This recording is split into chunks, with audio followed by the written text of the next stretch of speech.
Hi, boys and girls. We are going to do another one of the reading comprehension pages. This time we're going to do one called Wendy's Walk, and it is Character and Setting, Day 2, page 72.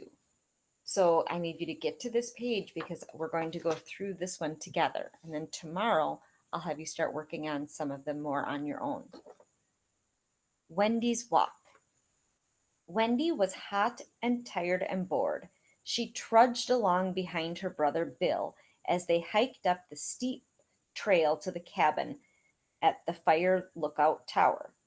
Buzzards circled lazily in the sky above them, and Wendy wondered whether they would eat her bones if she died out here.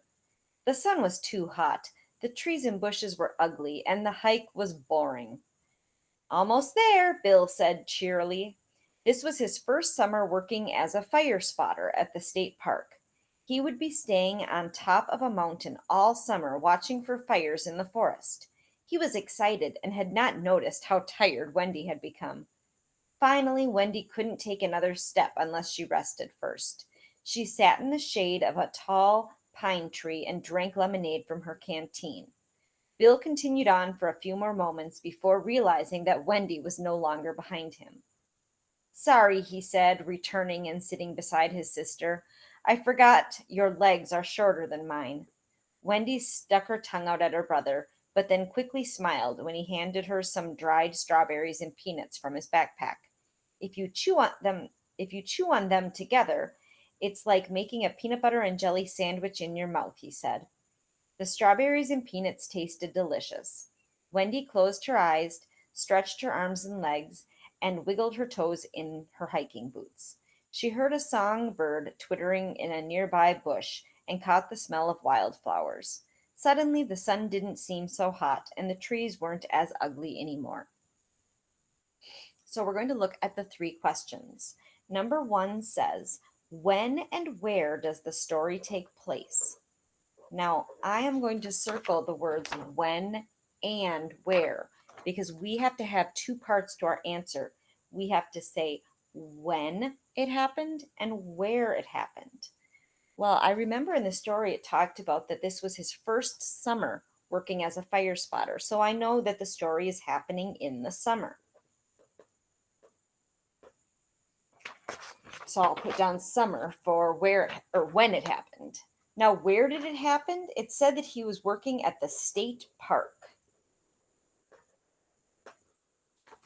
So for my answers, I will have summer and state park. That is when and where this story happened. Use text evidence to draw a conclusion about Bill. Now, text evidence means proof from the story. And we talked about yesterday, draw a conclusion means to form an idea of what you think about somebody. So use evidence from the story to draw a conclusion about Bill. Well, I think that Bill maybe loves nature.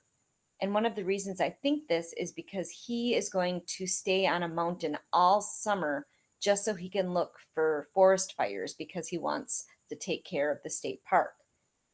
I could have also said that I think Bill loves the outdoors because he was having fun hiking, or that Bill is a good big brother because he was being nice to his sister. So, any of those things you can put down as what you think about Bill and why you think that.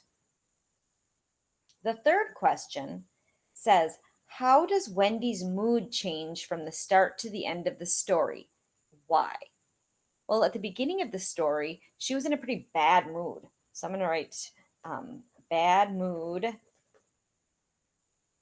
turned to, at the end, she was in a good mood. So I'm going to say bad mood turned to good mood. Now, why do I think this happened?